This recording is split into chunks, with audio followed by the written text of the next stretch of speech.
This is the Boxing Junkie, JR, coming to you from Baltimore, and I got a guest with me. Go ahead, man. Hey, Walden here. And we're going to talk about a couple weight divisions. We're going to get started with the junior middleweight. And let's start off with the obvious, Demetrius Andrade. His performance, which was excellent. Absolutely. So, what do you think about him with the Charlo, the powerful one?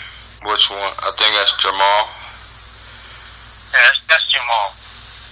I believe he's the mandatory for Jamel, man. I'm not sure. I may have to look it up, but either or, if he's in there with Jamel Charlo, he's going to destroy that guy. For the fact that he didn't keep the trainer that he had, and he's rolling with Errol Spence as a trainer, and not with the original trainer that he had to begin with. So that's the problem. It shows in his game. The chemistry hasn't gelled yet, and they don't have that bond well enough and that trust in order for him to deliver on an offense and a defensive level, the way that Errol Spence does. They've been, that trainer has been with Errol Spence for years, and they had to build that. That's like another respect for another man and trust him on whatever instructions that you give me, I'm going to deliver. On to another case, when you're looking at this guy and you don't know if he's left the trainer because he's kind of rebelling or he's pissed off or he has an attitude or what it is. But that trainer has worked with, both of the twins pretty much their whole career. And right. In order for him to even have a shot to beat Demetrius Andrade, he's going to have to be with them because he knows the do's and don't do and the pros and cons. And when Jamel Charlo looks vulnerable, when he looks scared, when he's confident, when he understands, and when he doesn't understand. And so, that other guy, Errol Spence trainer, he doesn't understand all these things yet. Like I said, they haven't gelled yet. Right, yeah. I agree with you there, and I never like it when fighters change a trainer out of nowhere, really, that's been with them basically their whole life. And it makes you wonder if there's a conflict with the brothers, or well, I know the one's showing the one up. You know what I mean? I feel like one definitely outshines the other. In Charlo wise, but what I'm waiting for is to see J-Rock's appearance. Now, he looked like he gained a little bit of weight to me. When the Charlos were fighting, they did an interview with him, and that always makes me leery. Like I was telling you, I never make a pick on a fight till I see the weigh-in. Right. And I think Julian's enjoying his time off a little too much, but we'll see. He gets his shot at a Charlo, and then do you want to fit Canelo in with a junior middleweight, or what's up with that light heavyweight? What? Man, you know my deal. I mean, my only thing is that I don't mind him fighting a junior middleweight. That's not my problem. That's never been my problem. My deal is, what type of competition are you getting in the ring against?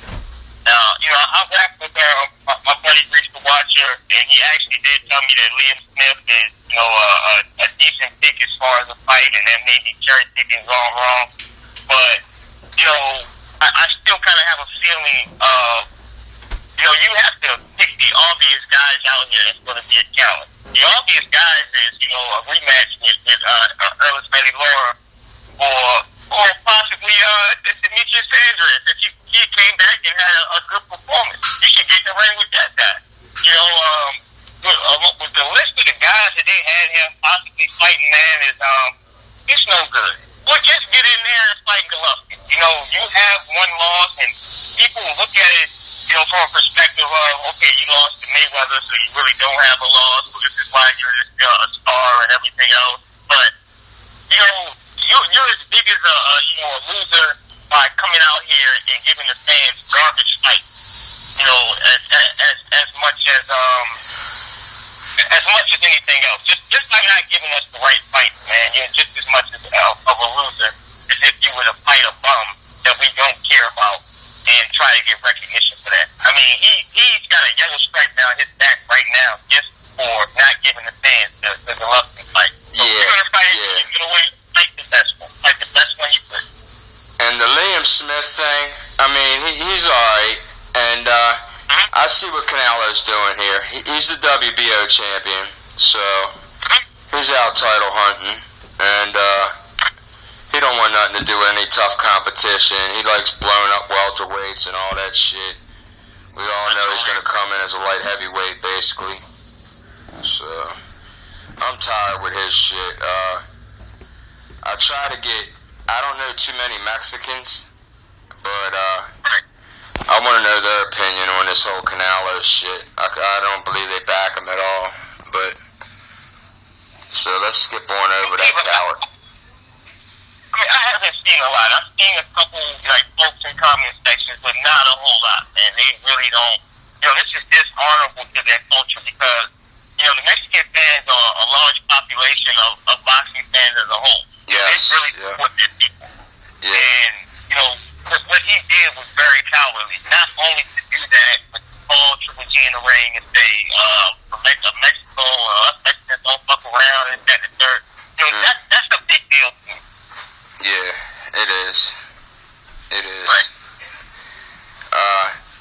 Now, let's see. Now, the Lara fight, I would like to see him fight Lara again. I had the fight going either way.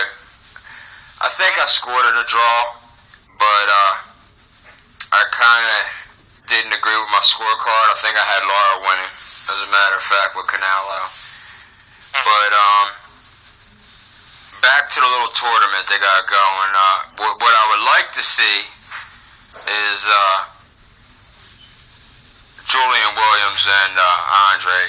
I'd really like to see that, since they're all with Al Heyman. Right. Now, I'd like to see Andre with anybody, really. Right. I don't think he can beat Golovkin right now. Maybe in a couple years. But what I'm real hyped up about, man. Oh, first off, how about that fucking Vargas and Salido, man? Amazing fight, wasn't it?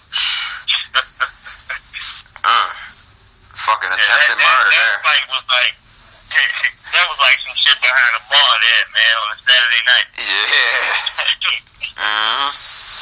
Not too much. They definitely went for the gusto. Yeah. Definitely went for the gusto. Yeah. But, you know, Orlando Salido, he never, like, ceases to amaze me. You know, with the amount of losses that he has and everything else, he's one of the people that I can honestly say, with the amount of losses that he has, it doesn't matter. Because every time he laces up those breaths and get in the ring, he's going to give you your money. Yeah. And a lot of boxers that we see, and a lot of these boxers that we praise and say that are good, if they do what Orlando Salido does, you wouldn't have so much confusion with boxing in these alphabet belts right now. We really would. Yeah. Salido is just great for the sport, and he's a perfect example on, you know, boxing's got a habit of doing away with fighters with so many losses. Right. And he's a perfect example on why we should keep these fighters around, and, you know, a loss ain't the end of the world, you know. Right. And that's something that the UFC's doing. It don't matter if their fighters lose. They put them right back in rotation. Well, I got an opinion about that, right? My thing is this. It's a double-edged sword. It definitely is, right? Now, if I look at it from the perspective of, okay, when Jeff Lacey was fighting Sullivan Barrera, he was done. Mentally and physically, he was done. He had no business in a ring. Whoever was responsible for that, man, should, you know,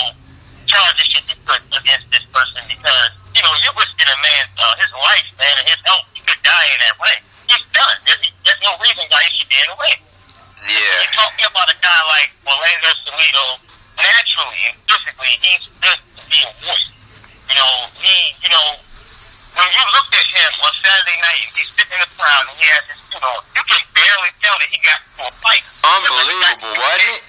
Unbelievable. I couldn't believe that shit. This is type of domestic abuse, man, with his wife or something. His wife went off on him, but she caught him somewhere. He didn't look like he was in no fist fight, man. He's one of them fighters that can just take shots and you don't know how he don't end up with, shaky and some of the problems we're seeing with Shane Mosley. Oh my God! I know, man, you both got some sour taste from that, man. That's just horrible. That's what I mean, like that stuff right there. And I grew up watching Mosley, so he's kind of sentimental to me. And I was just reading he lost his court case with his wife. Which is, from what I hear, another $300,000 he's out now. Oh, man. So, but someone's got to put their foot down and not license that guy.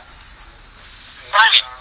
He should be going through the same thing that Roy Jones is, and it's pathetic, for Russia to take a washed-up fighter just so they can try to promote their fighters over there and continually to beat on this guy. They know mentally he's gone.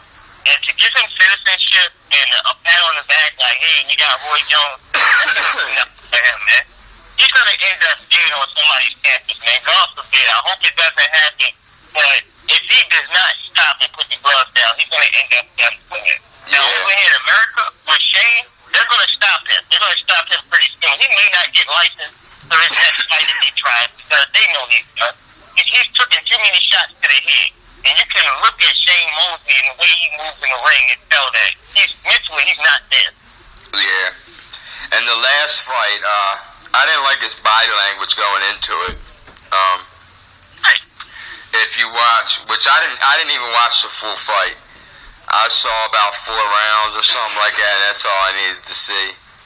Right. Same here. I don't like watching these legends get demolished like that, Against fighters that you know that they would tear apart if they was in their prime. Right. And luckily, the guy didn't have much of a punch, it seemed like. Exactly. And my thing is this. How do you have Shane Mosley in the ring with this guy and the winner gets the title shot? Like they're a manager. Against Thurman or fucking Porter, man. No, right. Like, how is he... what is going on with these sanctioning bodies here, man? What's going on? Like, who's getting paid, man? Because something's wrong here. Yeah, Shane Mosley in the last 2 years or 3 years running through guys in the 147 division. I have not seen it. Yeah, how does he automatically, I'm one fight away from getting a title shot?